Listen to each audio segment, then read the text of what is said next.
Welcome to back my channel. आज मैं आपके लिए 7 नेटफ्लिक्स पर अवेलेबल ऐसी सीरीज़ लेकर आया हूँ जिसमें एडवेंचर, फैंटेसी, एक्शन सब कुछ है।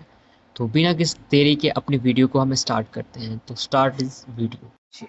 वन पीस ये एक फैंटास्टिक एडवेंचर सीरीज़ है। इस सीरीज़ की स्टोरी की बात की जाए तो भाई मिंथ एलन फनाम का नाम का एक बंदा होता है जो कि पायलट है, और इसके पास भाई एक ऐसी पावर है जो ये अपनी बॉडी को रबड़ की तरह इस्तेमाल कर सकता है, क्योंकि इसने भाई बचपन में गम गम डेवल फ्रूट खाया होता है जिसकी वजह से इसकी बॉडी इस तरह की हो जाती है। अब लूसी और इसके साथ ही भाई एक लेजेंडरी ट्रेजर जो है वन पीस के तलाश में अभी एक खजाना बाय क्रेन लाइन पर मौजूद है। अब इस सफर में इनके साथ कुछ होता है, क्या कुछ होता है वो कुछ जानने के लिए आपको इस सीरीज को देखना होगा। सीरीज काफी अमेजिंग है। इस सफर में भाई आपको काफी अच्छा एक्शन एडवेंचर देखने को मिलेगा। काफी अमेजिंग सीरीज। और इसके बाद इसका अभी तक एक सीजन आ चुका है, और इसके टोटल 8 एपिसोड है जिनकी लेंथ 40 मिनट तक से 1 घंटे के आसपास है, और इसकी IMDb रेटिंग 8.3 है। लॉस्ट इन स्पेस इस सीरीज के टोटल 3 सीजन आ चुके हैं, और इसकी कहानी की बात की जाए तो भाई क्रोनन्स फैमिली जो कि अर्थ छोड़कर भाई जान नए घर की तलाश में निकले हुए हैं अल्फा सेंटोरी नाम के एक प्लेनेट की तरफ। लेकिन इनका स्पेसशिप जिसका नाम रेजुलेट है उसके ऊपर भाई एलियंस का अटैक हो जाता है। एलियन रोबोट्स का अटैक हो जाता है इनका स्पेसशिप। लेकिन वो वहां से छोटे स्पेसशिप में निकल जाते हैं और किसी अननाउन प्लेनेट पर लैंड कर लेते हैं।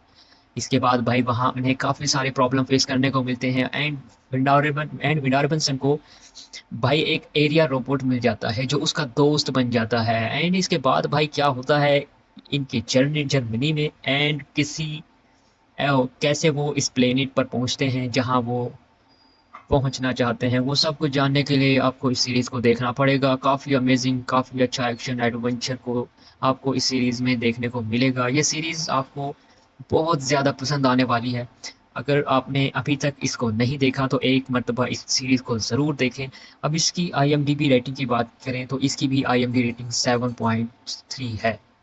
यो यो हाकुशो ये एक फैंटेसी एडवेंचर सीरीज है। इस सीरीज की कहानी की बात की जाए तो इसके और हमेशा नाम का एक लड़का होता है जो कि अपने स्कूल में दिखाता है कि वो एक बड़ा इंसान है, पर अंदर सिवाय वो बहुत ही अच्छा इंसान है। एक दिन अचानक एक बच्चे को बचाने के चक्कर में वो अपनी जान गंवा देता है।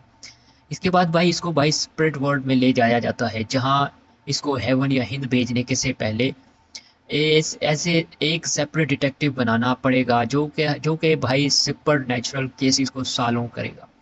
अब इसके बाद भाई वो कैसे जीवन से लड़ता है और क्या कुछ होता है सीरीज में, वो सब कुछ जानने के लिए आपको इस सीरीज को देखना पड़ेगा। सीरीज काफ़ी अमेजिंग है। इसके टोटल 5 एपिसोड्स हैं जिनकी लेंथ 45 मिनट के आसपास है। इस सीरीज की IMDb रेटिंग भी 7.2 है। सीरीज है जिसका नाम है स्वीट टूथ। इस सीरीज की बात की जाए तो ये पोस्ट एपोकैलिप्टिक दुनिया में सेट है। हाँ भाई, एक वायरस की वजह से पूरी दुनिया बर्बाद हो गई है और ज़्यादातर लोग जो है वो मर गए हैं, और जो बच्चे नए पैदा होते हैं वो हाइब्रिड पैदा होते हैं। वो भाई एनिमल कैरेक्टर के साथ हाइब्रिड पैदा होते हैं। सीरीज का मेन कैरेक्टर भी एक हाइब्रिड बच्चा होता है। लेकिन जब इसके फादर की डेथ हो जाती है तो वो अपनी माँ को ढूंढने के लिए कोलोराडो जाने का फैसला करता है जो अब नॉर्मल होता है। वो भाई इन हाइब्रिड बच्चे से डरते हैं। जो लोग इन हाइब्रिड बच्चों से डरते हैं वो इन्हें मारते हैं, क्योंकि उन्हें लगता है कि ये वायरस इन्हीं की वजह से आया है और ये इस दुनिया के लिए बहुत बड़ी प्रॉब्लम है। अब इसके बाद भाई सीरीज में क्या कुछ होता है वो सब कुछ जानने के लिए आपको इस सीरीज को देखना पड़ेगा। सीरीज के टोटल 2 सीजन हैं, और हर सीजन में 8 एपिसोड हैं जिनकी लेंथ तकरीबन 40 से 45 या 50 मिनट के आसपास है, और इसकी IMDb रेटिंग 7.7 है।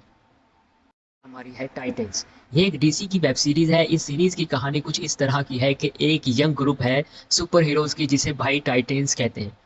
हर सीजन में टाइम्स को अलग अलग बुलंद और चैलेंज का सामना करना पड़ता है।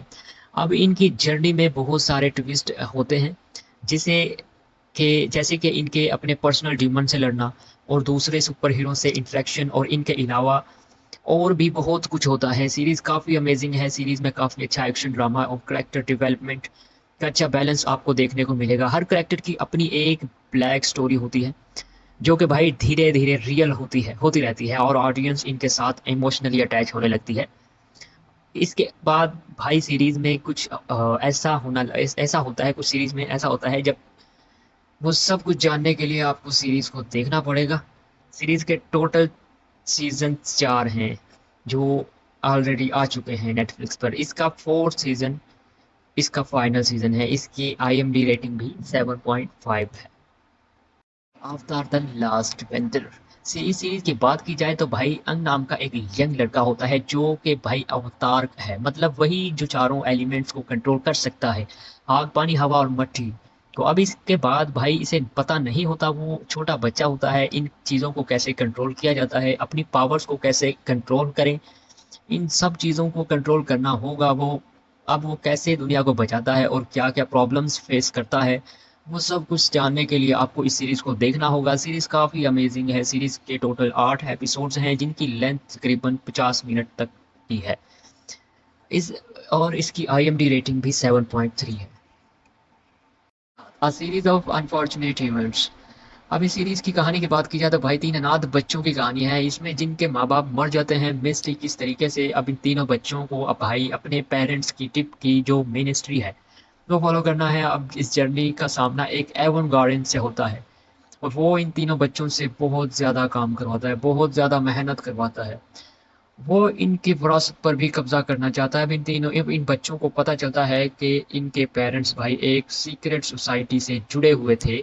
इसके बाद भाई सीरीज में क्या कुछ होता है वो सब कुछ जानने के लिए आपको इस सीरीज को देखना पड़ेगा। सीरीज में आपको काफ़ी अच्छा ड्रामा, सस्पेंस, एडवेंचर देखने को मिलेगा सीरीज में। अमेजिंग इस सीरीज में के बारे में इस सीरीज के बारे में आपको बस इतने की ठीक है।